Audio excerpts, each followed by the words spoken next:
A continuación, Mundo U. Bienvenidas y bienvenidos a Caja de Herramientas. El ciclo que te ayuda a saber qué es eso de ser feminista. Fetichista. No, Dora, feminista, de esas que matan paredes y abortan bebés.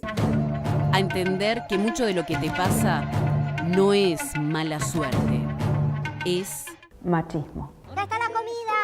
Vamos a comer acá que están dando la previa del partido. Me encanta la previa, pa. Es excelente. Qué jugador Centurión, 32 microprogramas para ponerte pilla y viralizar. ¡Yo no me callo más! ¡No nos callamos más! Che, estaba re empoderada al final, nunca te habías dado cuenta. ¿Viste? Caja de Herramientas es un ciclo de programas que está cedido al dominio público. Cualquier persona es libre de compartir, copiar y redistribuir este material siempre que no sea modificado su contenido citando la fuente original. Especialmente recomendado para quienes comprometen su trabajo y su militancia con la construcción de una sociedad igualitaria. Ni una menos, cabrón, ni una menos.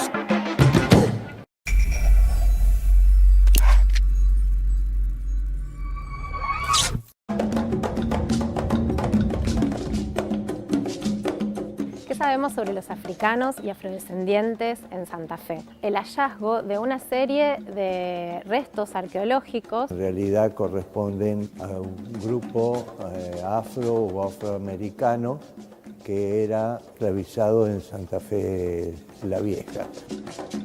En la historia han sido invisibilizados y su presencia como minimizado. ¿Hasta qué punto otra vez la historia de los negros sigue siendo pisada cotidianamente y no se deja aflorar a la luz? Así sonaba el tambor.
La verdad es que cuando un gobierno comienza a cuestionar la educación y por sobre todas las cosas comienza a cuestionar la universidad, debemos estar muy atentos.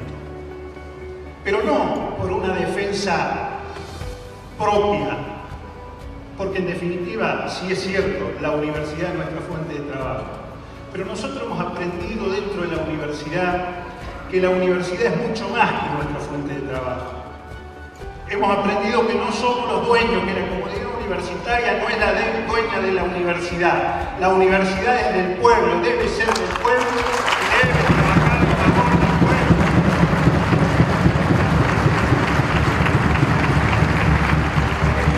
Hoy los trabajadores no tienen como propuesta de corto plazo, digamos, soluciones, sino más bien inconvenientes y situaciones que seguramente van a traer aparejado debates y van a traer aparejado algunas cuestiones que seguramente nos lleven a posiciones distintas a las que hemos venido sosteniendo hasta hoy. Distintas en el sentido de cuanto a que nosotros estamos acostumbrados a sentarnos en una mesa de discusión, de negociación y sobre esa mesa resolver los problemas.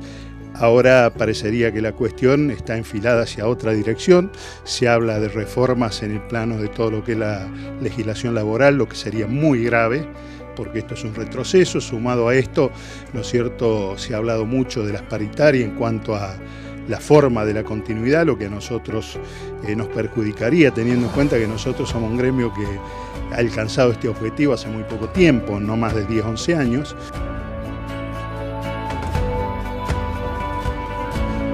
Fuerte vocación de defensa de la universidad, pero esa universidad que no estuviera al servicio de los intereses que nada tienen que ver con el pueblo, sino esa universidad libre, gratuita, cogobernada, pero fundamentalmente al servicio del pueblo. Esa universidad que no investiga cualquier cosa, que investiga la realidad de la necesidad del pueblo, que trae los problemas, los resuelve o le busca la solución en la universidad y se los devuelve al pueblo como solución. Esa universidad es con la que soñamos nosotros hace muchísimos años. Eso que decimos en el documento final de defensa a la universidad pública, para nosotros es una de las banderas que en este momento tiene que estar más alta, incluso más alta que la propia discusión del salario de los trabajadores no docentes. Pero si no tenemos universidad pública, no tendremos trabajo. Si no tenemos universidad pública de calidad, no tendremos trabajo de calidad. Si la universidad pública no da dignidad, no tendremos dignidad.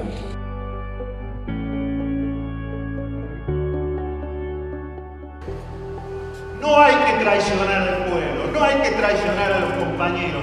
Hay que hablarle con lealtad. Lo que se puede, y lo que no hay que decírselo en la cara.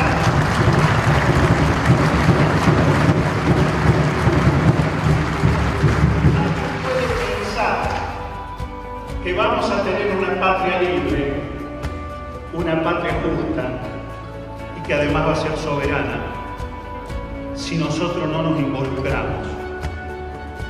Tenemos que involucrarnos. Y discúlpenme la expresión porque por ahí nos falta el respeto, pero no se lo quiero faltar a las compañeras sobre todo. Pero hay que involucrarse hasta las pelotas, compañeros, porque este es el momento. Ha llegado la hora también de tomar conciencia verdadera de que pertenecemos a un sindicato. Que ese sindicato es la única herramienta que tienen los trabajadores para defender su dignidad. Si no entendemos esto es así, si nos parece que todo lo que aparece en el horizonte es bueno y nos dejamos deslumbrar, no vamos a ir a ningún lado. Mucho menos si creemos que con una lucha parcial o con un hecho en particular vamos a resolver el problema. Esto no se va a resolver así, esto se va a resolver entre todos, solidariamente, compañeros, solidariamente. Que la unidad nos va a hacer fuerte, que los trabajadores no saben de que haya desafíos que sean invencibles. Los trabajadores sabemos que nada se nos regala. Seguramente que habrá cosas que parecerán duras, que parecerán imposibles de alcanzar, pero si estamos juntos, estamos consolidados, estas cosas van a llegar. Así que, nuevamente, un afectuoso abrazo y piensen, estamos juntos, somos parte de una misma cosa. Mi más sincero reconocimiento a todos ustedes.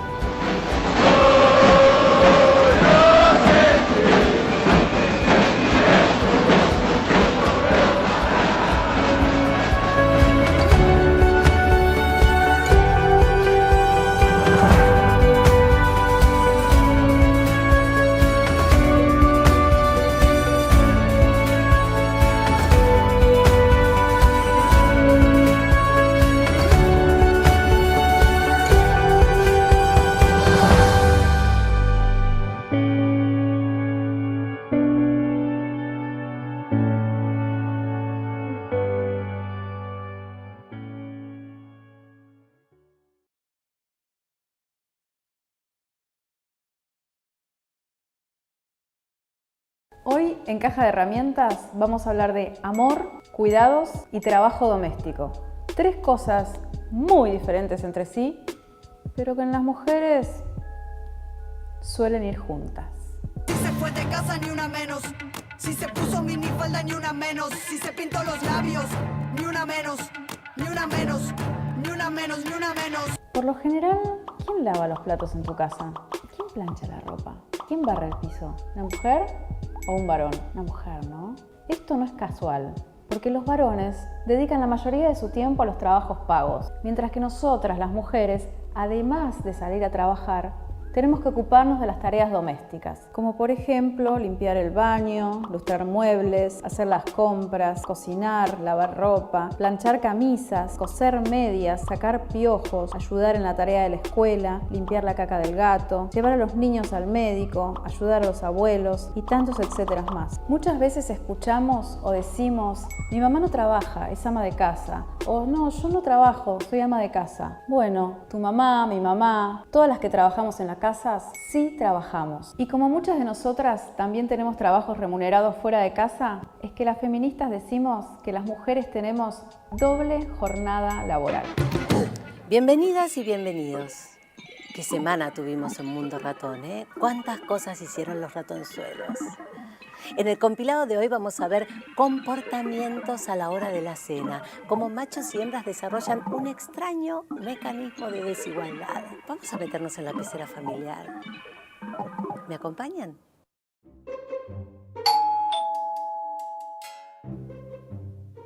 Voy. La previa. ¡Ya está la comida! Vamos a comer acá que están dando la previa del partido. Me encanta la previa, pa. Es excelente. Qué jugador Centurión, ¿eh? Sí, ¿viste cómo le pega? Mirá esas medias. ¿Me compras esas medias, pa? Obvio. ¡Necesito ayuda! Andá a ayudar a tu madre.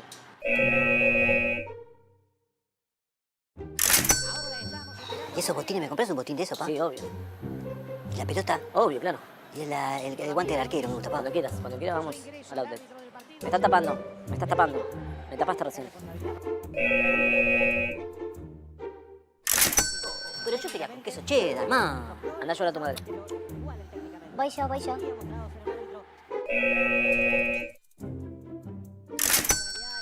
Mira.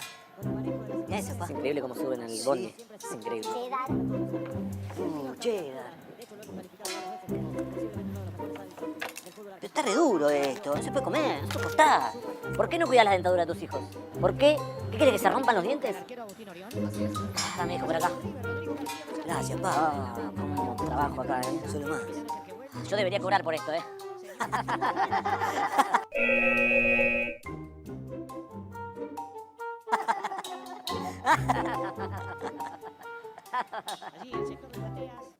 Ay, madre mía. El hábito de denigrar a la hembra con un chiste atraviesa todas las razas y las especies de la humanidad y le quita a la hembra la posibilidad de defenderse porque, claro, es un chiste. ¿Por qué hay tareas para varones y tareas para mujeres? ¿Quién tiene la culpa? La culpa de todo la tiene el patriarcado. Esta división sexual de las tareas domésticas es cultural, no es natural. Las mujeres no nacemos con el instinto de ser amas de casa. Nos entrenan desde chiquitas para eso. Que hay que cambiar los pañales de un bebé, jugar con una escobita de juguete, jugar a la cocinita. Nos enseñan a trabajar gratis y a no quejarnos por eso. Podés disfrutar de cocinar, de cuidar a tu familia, pero con amor o sin amor es una responsabilidad compartida y es un trabajo. Si se fue de casa ni una menos, si se puso minifalda ni una menos, si se pintó los labios ni una menos, ni una menos, ni una menos, ni una menos, si baila reggaetón ni una menos, si te dejo por otro ni una menos, si vuelve tarde a casa ni una menos, ni una menos, ni una menos, ni una menos.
Estás viendo Mundo U.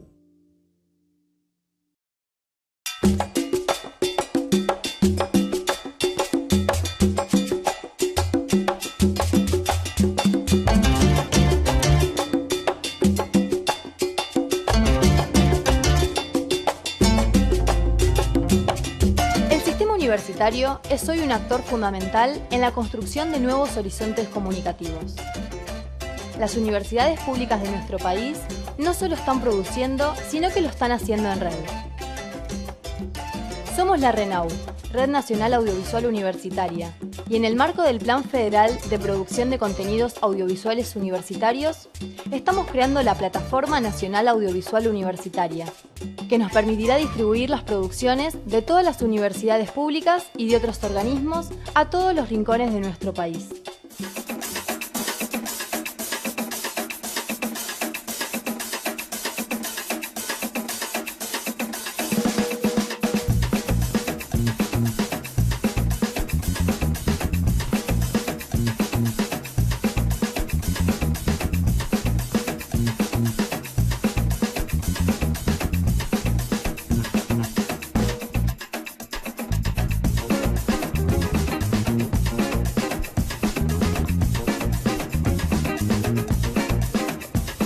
Trabajo en red.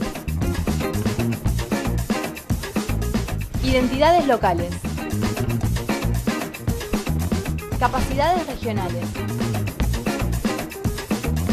Historias contadas desde las propias universidades. Estamos construyendo un nuevo modelo de televisión desde y para todo el país.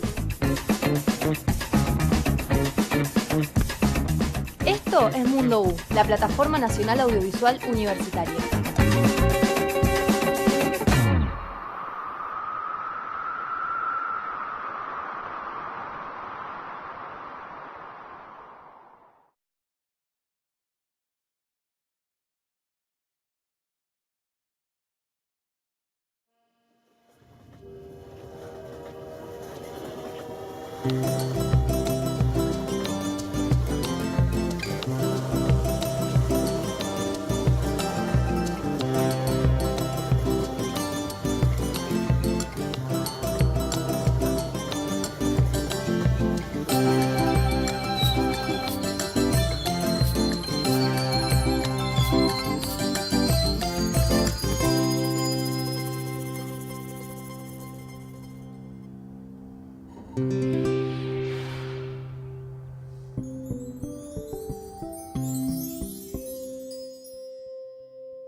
Estamos haciendo una investigación sobre procesos de inclusión de sectores populares, en especial de jóvenes, en universidades del conurbano bonaerense.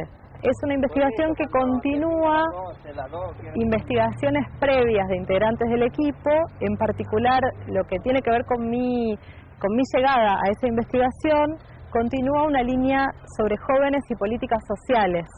Yo había investigado en contextos de talleres de oficios en barrios populares y cuando llegué acá por primera vez a esta universidad tuve la intuición de que en esos chicos y chicas que veía en los pasillos de la universidad podía haber bastantes circunstancias comunes con los jóvenes que conocí en otros contextos.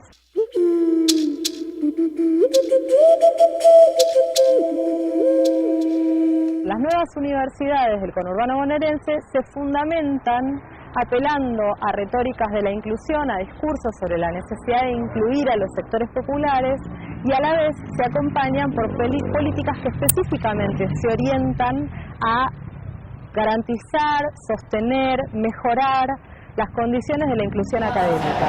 ¿Por qué se estudia a nivel superior? Para poder hacer algo que te guste, para qué más. Para tener más conocimiento sobre un área. Subsidios para jóvenes de sectores populares hay desde hace muchos años, pero generalmente estaban orientados a cursos de oficios, prácticas deportivas, culturales.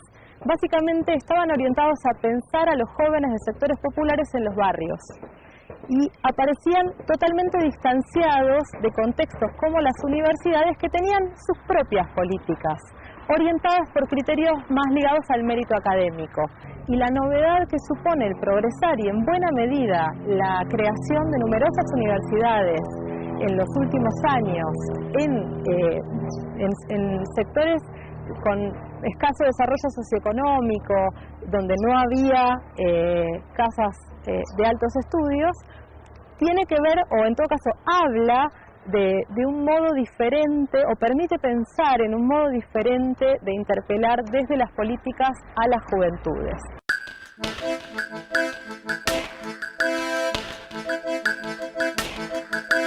Sectores populares habían accedido a la universidad y que en ese proceso estaban, digamos, trayendo un montón de cuestiones vinculadas a sus modos de vida, estaban formulando demandas muy específicas y que paralelamente la institución, la UNPAC, recogía algo de todo esto que estaba circulando y lo iba traduciendo en una serie de dispositivos o políticas que buscaban fortalecer esos recorridos de los estudiantes.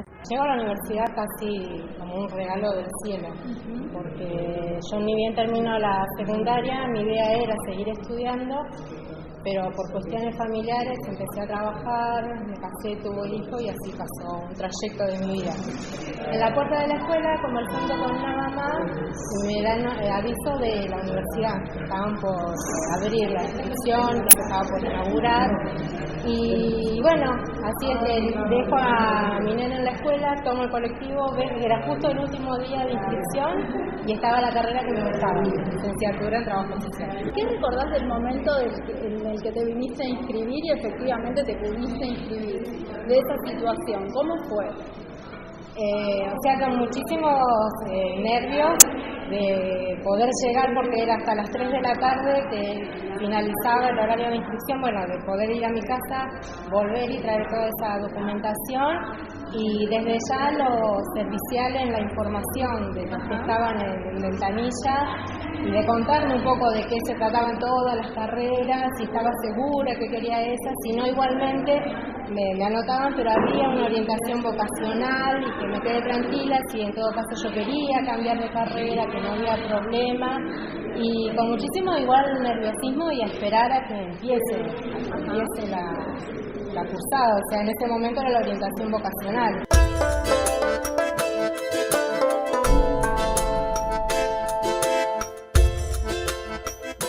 En general vivimos enredados en una serie de discursos que marcan que sabemos un montón de cosas acerca de todo. Personalmente me sigue interesando mucho todos los días plantearme que estoy en otro lugar y que hay un montón de cosas que aún no conocemos y que podemos conocer mucho más profundamente, y a partir de ahí pensar, digamos, cómo contribuir, digamos, desde otra manera a, por ejemplo, la formulación de política, digamos, pero me interesa mucho seguir parándome en un lugar de no saber. Yo no llegué a la investigación desde la investigación, sino desde la militancia.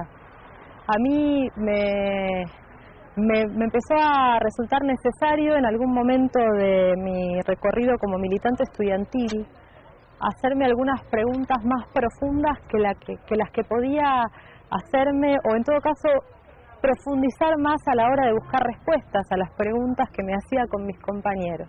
Yo recorrí distintas instancias en las cuales a los jóvenes se les proponían posibilidades de vida donde las perspectivas de movilidad social parecían bastante limitadas. Y las universidades no son una garantía, pero al menos son una esperanza de que los caminos de movilidad social pueden ser un poco más pronunciados. Es por ahí desde ese lugar o desde ese deseo que a mí me interesó aportar a pensar de qué manera estas políticas estaban logrando o no conectar con las necesidades, con las realidades, con las posibilidades de vida de estos jóvenes y un poco la aspiración es que el resultado de la investigación ayude a pensar políticas que sean más efectivas en acompañar a los jóvenes en su recorrido por la universidad y en su formación para una inserción laboral futura más prometedora.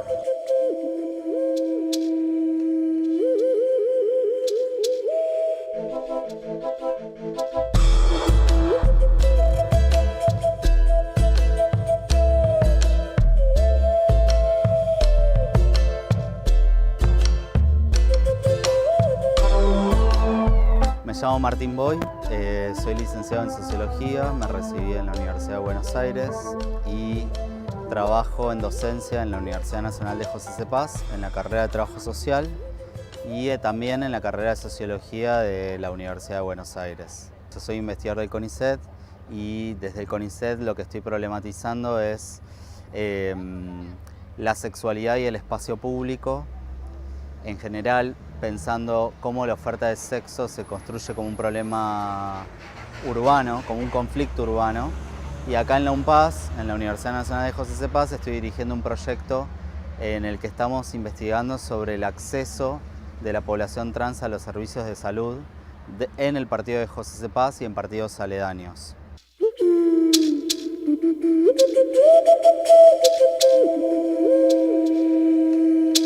La investigación partió en finales del año 2015 y se continuó todo 2016.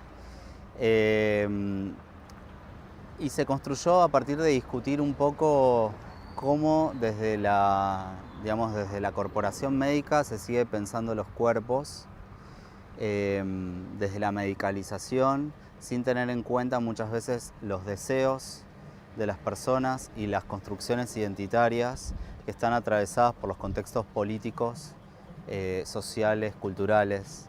Es decir, empezar a pensar los cuerpos, pero no desde la dimensión biológica, sino más desde la dimensión cultural.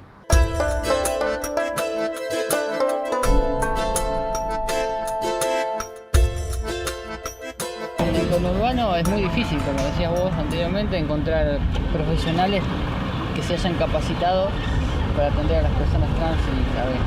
Como no es un tema redituable, muchos profesionales lo tienen que hacer de forma autogestiva y no lo hacen. Por otro lado, también falta de conciencia por parte de la sociedad en general para incluirnos y para tener ganas de incluirnos. Hay lugares específicos donde sí hay especialistas para medianamente abordar el artículo 11 de la Ley de Identidad de Género. Esto depende de cada equipo, pero esto incluye endocrinología, de cierta manera psiquiatría, sexología, urología y ginecología.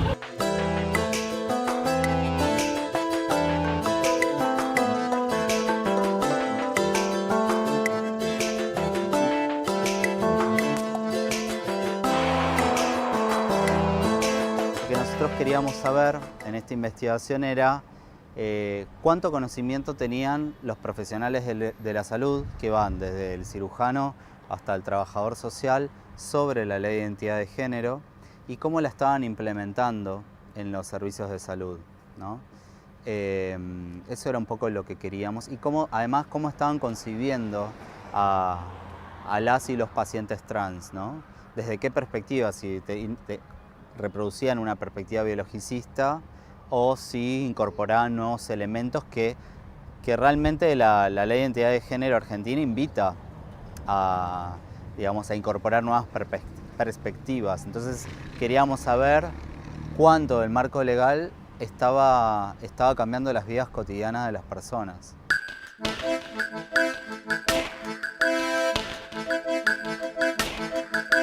La ley de identidad de género en la Argentina se aprobó en mayo de 2012. ¿Qué regula la ley? Lo que permite la ley argentina es, por un lado, que las personas trans puedan hacer un cambio de sus documentos registrales a través de una declaración jurada. ¿Eso qué significa? Que no tiene que pasar por ningún comité de ética ni ningún comité evaluador porque parte de la premisa que no hay nadie mejor que uno para saber quién uno es.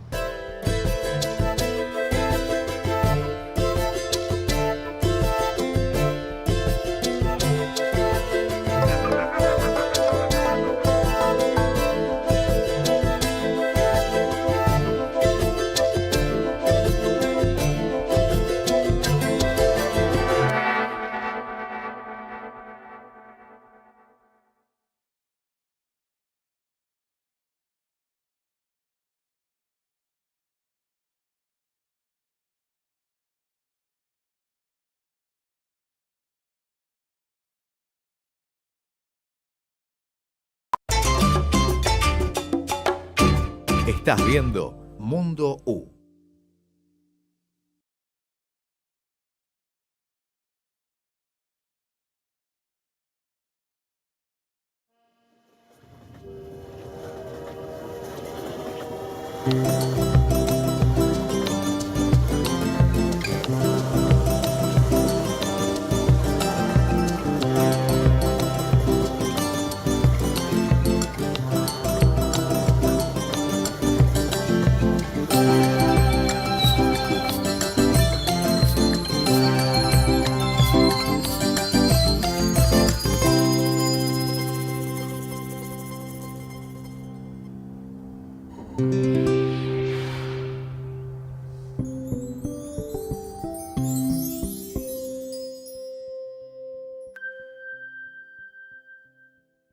¿Hubo africanos esclavizados en Argentina y en Santa Fe? ¿Por qué esa población negra parece haber desaparecido en la región? Es importante rearmar la historia de los africanos y sus afrodescendientes en Santa Fe. Volver sobre las historias que nos relataron, ponerlas bajo la lupa para tender otros hilos hacia el presente y comprenderlo nuevamente. Porque todos somos un poco negros.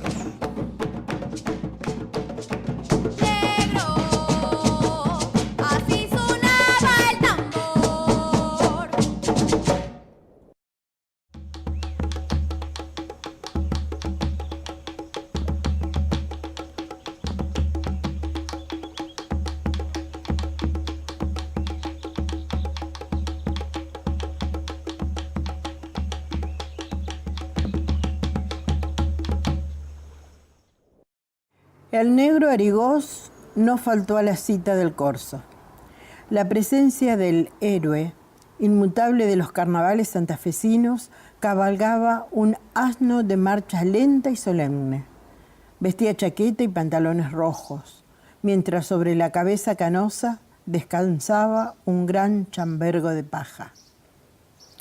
Las murgas a su paso enmudecían, y algunos estandartes se inclinaban a sus pies, reverentes. Desde las aceras lo aplaudían los niños arrojando serpentinas y el homenaje era sin duda melancólico, pues aquello también pertenecía a un pasado remoto. Cuando empezó a marchar por la calle San Martín, al paso lento de su asno, el cronista pensó en la entrada de Jesús de Nazaret.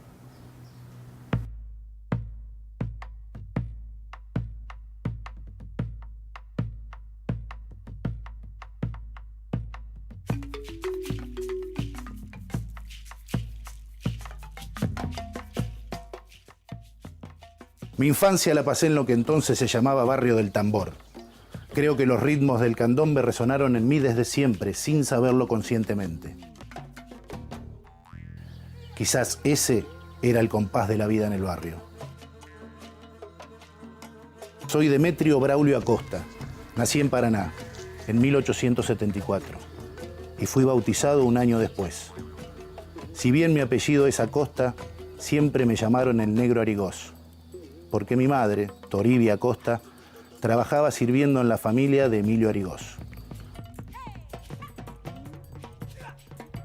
Como casi todas las noches nos quedábamos con un grupo de amigos dando serenatas, alguien sugirió que podríamos formar una comparsa para salir en el próximo carnaval.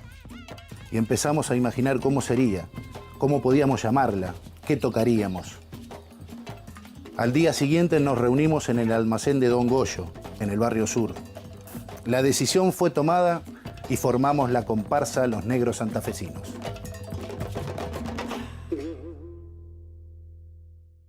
Una de las maneras más visibles en las cuales las clases populares volvieron a posicionar lo no blanco en el espacio público fue el carnaval, que es como el momento ideal porque con el desfile de máscaras y la permisividad del clima del carnaval es el momento perfecto para decir cosas que el resto del año es más difícil decir. Como parte de las celebraciones de carnaval en todo el país, hubo ejercicios muy intensos de mostrar la presencia de indígenas, la presencia de africanos.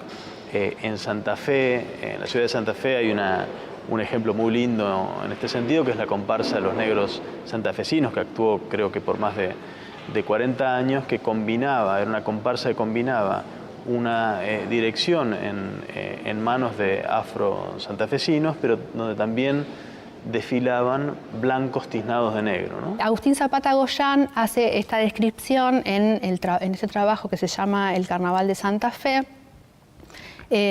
referida a la actuación de la comparsa de los negros santafesinos que dirigía Demetrio Acosta.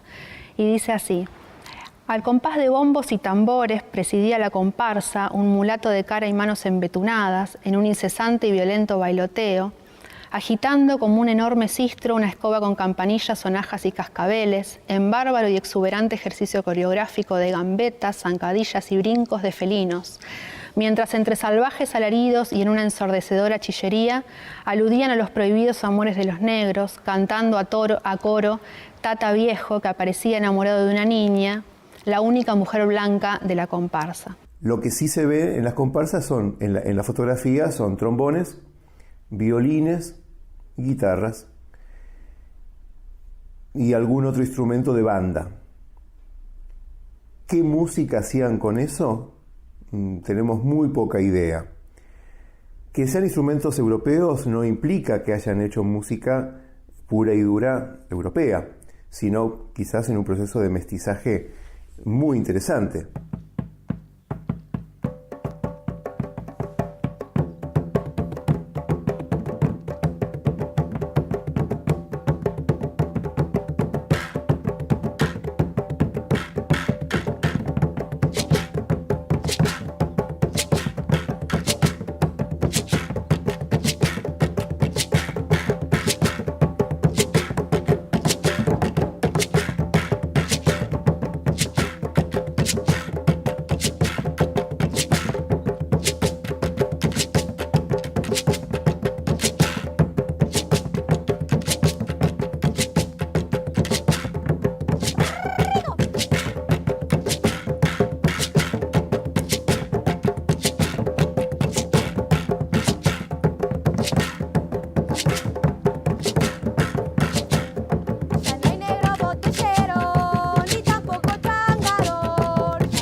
cita arranca haciendo alusión a los bombos y a los tambores, que en Argentina han sido usualmente instrumentos, digamos, que se han asociado a los ruidos molestos, a lo precario, al inculto, incluso muchas veces asimilando las características sonoras y las características de ese instrumento a los propios ejecutantes, digamos. Después aparece una descripción de Zapata Goyán del movimiento corporal de este bailarín, de este mulato de cara y manos embetunadas, ¿no? También como adjetivando este movimiento corporal como incesante, violento, de una gestualidad salvaje y ensordecedora. Y ahí aparece a su vez una cosa interesante, esto del mulato de cara y manos embetunadas, porque esto era una práctica habitual en esa época, que era que las personas que no tenían, digamos, una tez de color, se pintaban el rostro de negro, tarea que en el caso de la comparsa de los negros santafesinos tenía adjudicada la esposa de Demetrio Acosta, Leopoldina de Samaniego. ¿Quién era la encargada de hacer los trajes, de acompañarlo? Era Leopoldina, su señora. Y ella se encargaba. La mayoría de sus comienzos eran afrodescendientes. Y el que no, ella en una aclaración que se hace en una nota del diario decía que aquellos que eran pardos, ella los pintaba con corcho para que aparecieran negros.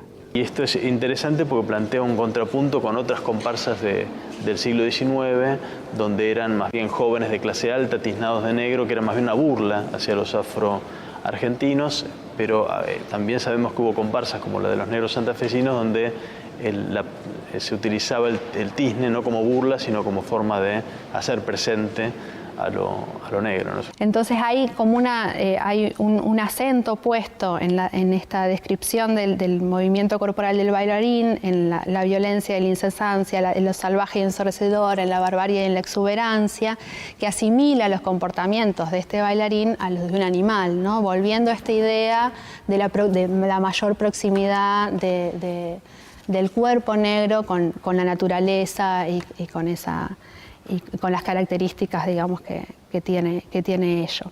Asediando a su vez a una mujer blanca que era la única niña blanca de la comparsa, ¿no? Todos los negros junto a este bailarín mulato.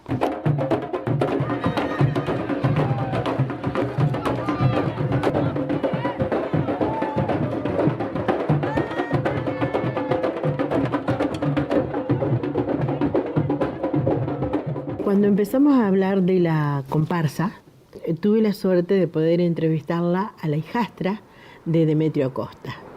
Y ella me dijo que Demetrio Acosta tenía un amigo, dónde vivía, cómo vivía, que era músico, qué instrumento tocaba. Y bueno, sacando cuenta, era mi papá, ¿no? Que incluso después otra persona que hizo también una entrevista afirmó lo que yo pensaba. O sea, mi papá era uno de los mejores amigos de Demetrio Acosta.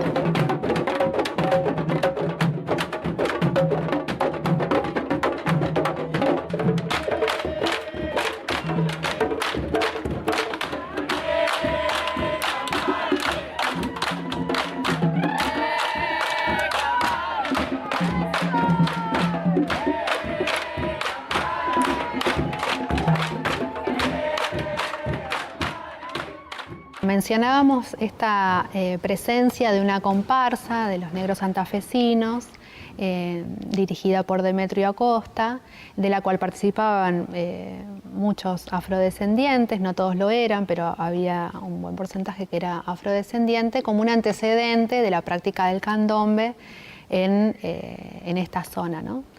Pero el candombe que escuchamos en la actualidad en Santa Fe tiene que ver con un proceso relativamente más reciente, de hace algunas décadas, que se relaciona a la llegada, a la reubicación, a la reterritorialización del candombe uruguayo en distintas ciudades argentinas.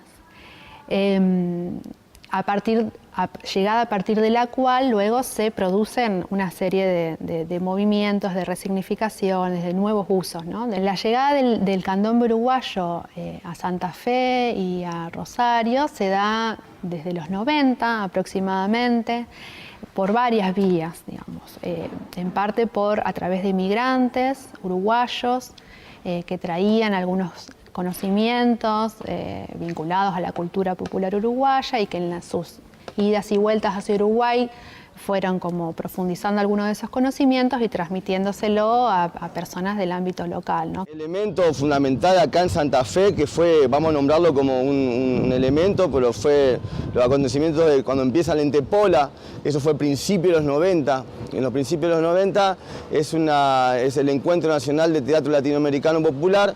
Y bueno, eso alberga mucha información y bueno, mucha crean semillas, digamos, que después van a renacer dentro de todo lo que en contexto de circo, de teatro, de murga, digamos, de todo un entreviero de cosas, pero bueno, el foco del escenario era el teatro. Y bueno, y a partir de ahí, un grupo de Montevideo puntualmente se llamó Bacalao. Ellos trajeron la primera cuerda a Santa Fe, la cuerda de tambores que nosotros hoy conocemos como tambor de candombe. Y eso fue a principios de los 90, a nosotros nos llamó mucho la atención, digamos, no nos llamó la atención, queríamos ya tenerlo, queríamos... Y aprendimos a través de ellos, digamos, ellos no eran, digamos, eran músicos, digamos, teatristas, pero bueno, no tenían, tocaban. Digamos, el candombe recién, hoy en día se está, digamos, ampliando al mundo como para tener una referencia musical de lo que es. Antes se tocaba y se aprendía mirando o pasando algunos piques.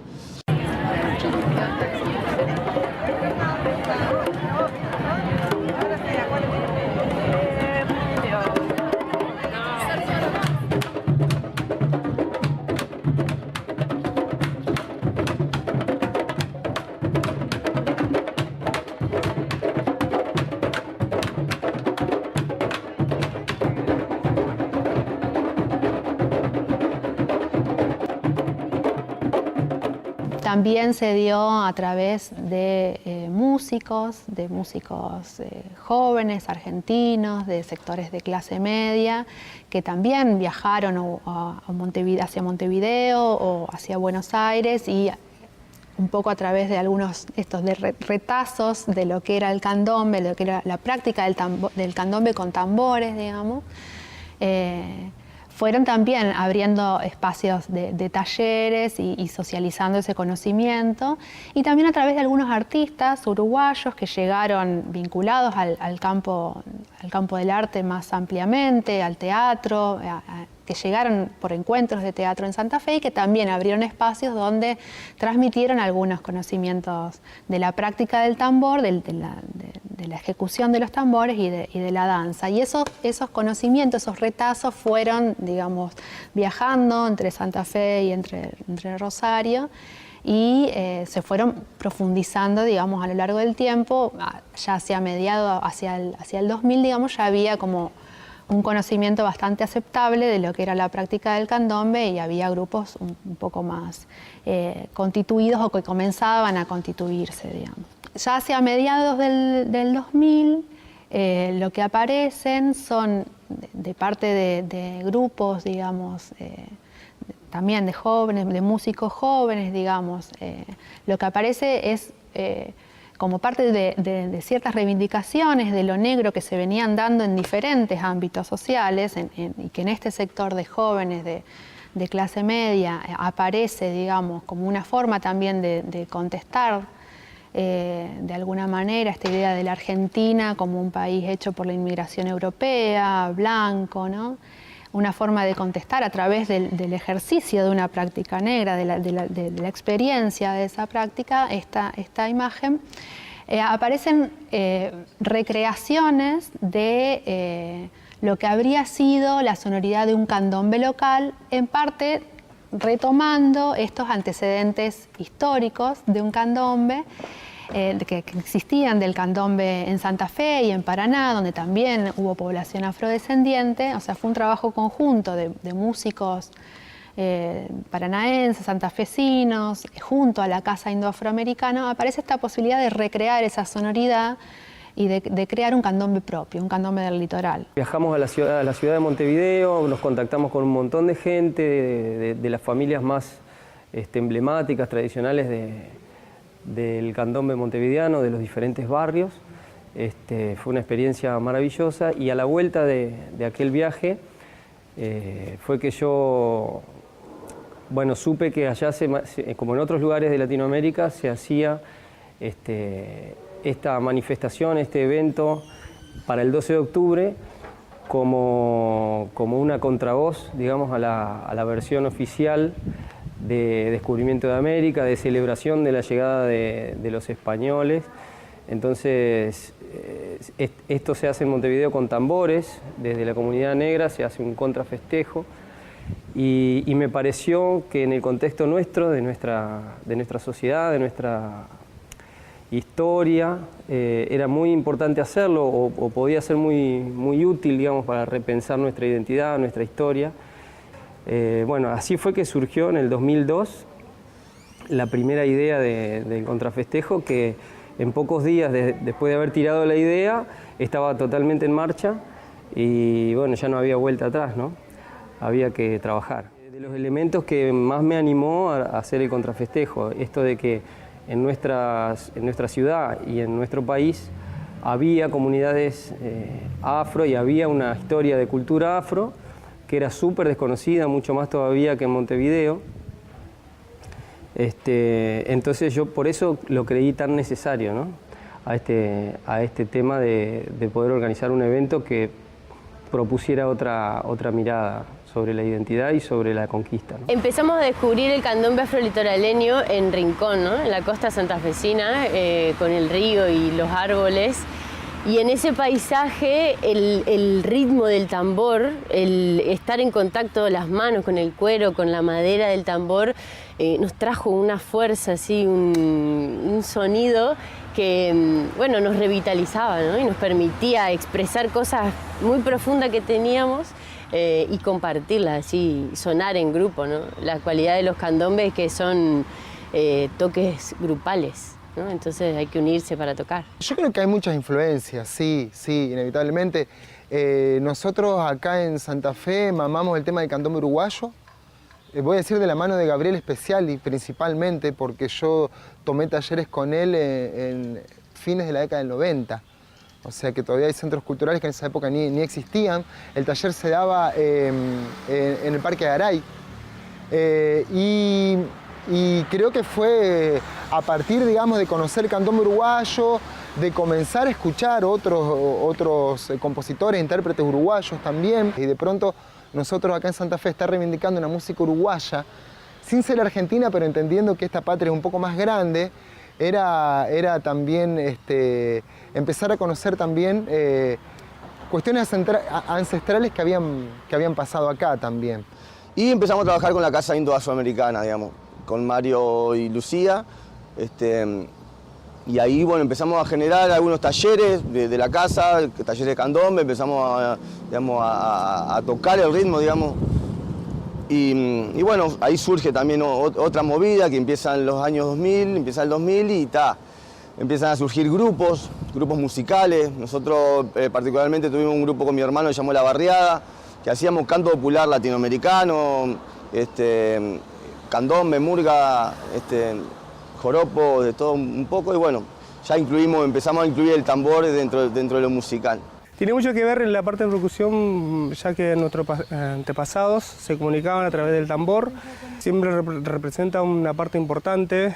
Muchas veces dicen que los espíritus van a la madera y el tronco sale del tambor, y uno cuando lo percute es como si habla del antepasado.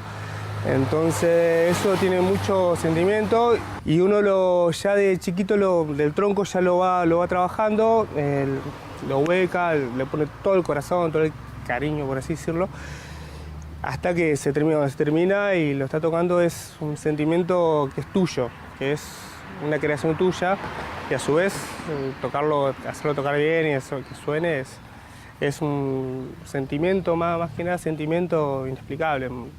Yo lo veo así. Mi recorrido, digamos, en la investigación de prácticas culturales afro inicia en realidad como practicante. O sea, yo lo primero que conozco cuando me voy a Rosario a estudiar precisamente fue el candombe uruguayo. Y lo primero que a mí me convocó del candombe uruguayo fue la rítmica de los tambores, fue la experiencia estética, digamos, afectiva, sensorial. Es una experimentación, como nos llegan muchas informaciones y hay una cantidad de reconstrucción histórica y hay voces representando a los negros en esta ciudad, en este país. Pero a la vez lo que nos llega ahora también es la música en sí misma, es el ritmo y es la relación con el tambor. Y a través de ese tocar, de ese escribir las canciones, de ese sentirlas al cantarlas, vamos descubriendo qué significa ese ser negro, ¿no? Lo que te decía hoy de entender la fuerza que tiene el tambor. y poder vivirla dentro nuestro y llevar esa conciencia a los desafíos de la vida diaria, ¿no? Es mucho más amplio que la memoria del dolor, de la esclavitud y del desarraigo, ¿no?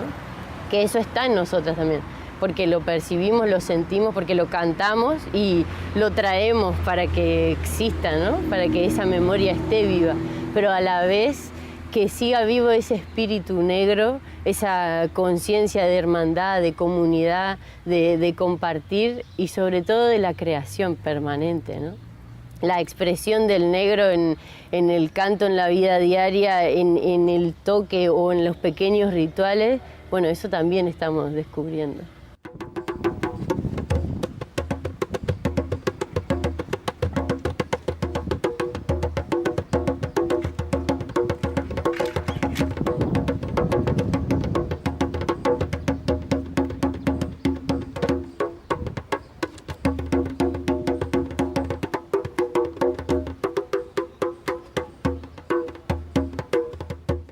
Siempre conviví, siempre me di cuenta, en mi familia, por ser del norte, tenía a mi abuela que era morocha, así, de piel.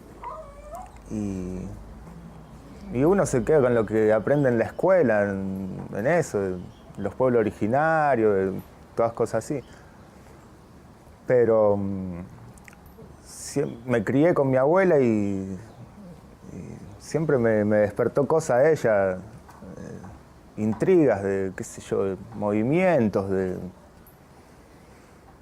qué sé, ¿cómo se dice?, de personalidad, sí. Y al momento que empiezo a reconocer toda una historia que tiene que ver, todo se empieza a entrelazar con todo, empiezo a dar cuenta y empiezo a entender que también hay una parte de identidad nuestra que es lo afro mestizo acá en Argentina que me pegó muy fuerte y por ahí seguí. Ahí se encaminó todo, la música, los instrumentos, todo.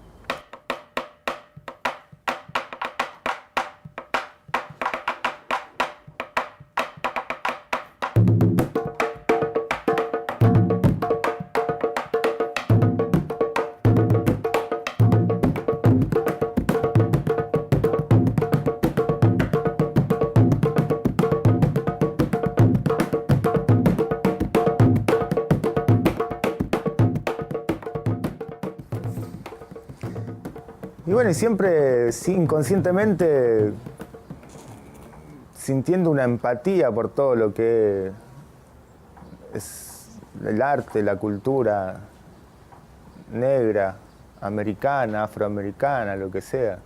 Todo lo que nos llega también, ¿no?, de afuera, de televisión, de radio, de todo, moda, arte.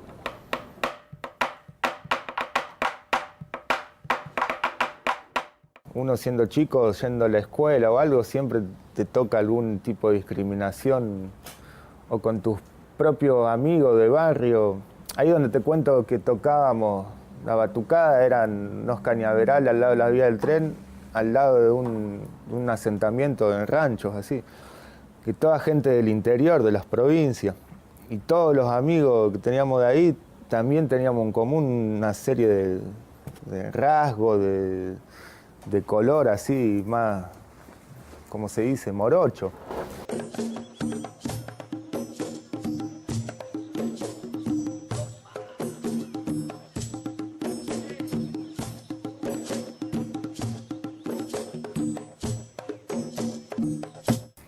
Y al momento de conocer gente afrodescendiente y que podía hablar con conocimiento del tema y que me transmitió mucho de identidad y de defender y de sentir orgullo y de, más que nada, aprender, siempre informarse de todo eso,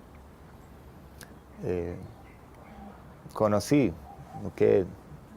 la historia y me enteré que nuestra historia acá argentina, con respecto a la afrodescendencia, esa parte que faltaba ser contada, bien enseñada, me enteré me enteré cómo y por qué en el norte y en el interior, en las provincias, existe más ese mestizaje. Pero esto ya tenía que ver conmigo, con Catamarca, con mi familia. Ahí ya relacionaba por qué mi abuela, yo la veía parecida a las mujeres afro que aparecían en las películas.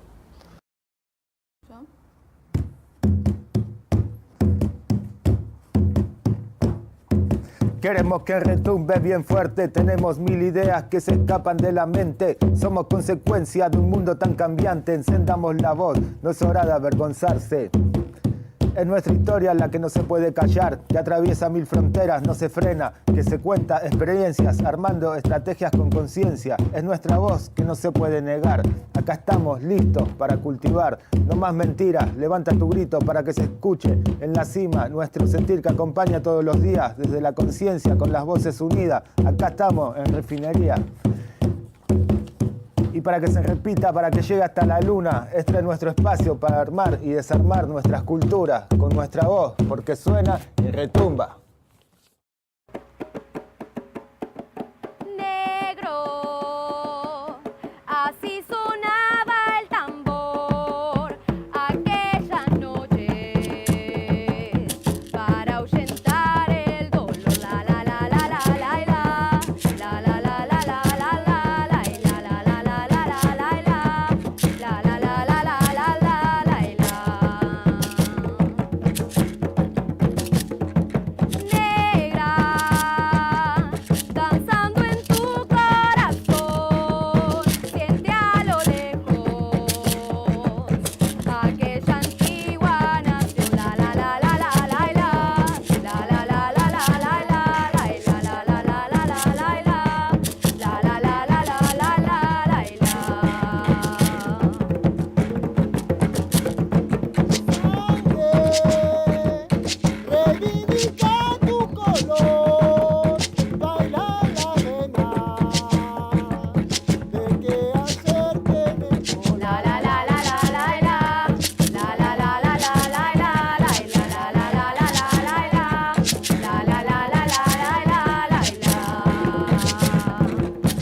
Estás viendo Mundo U.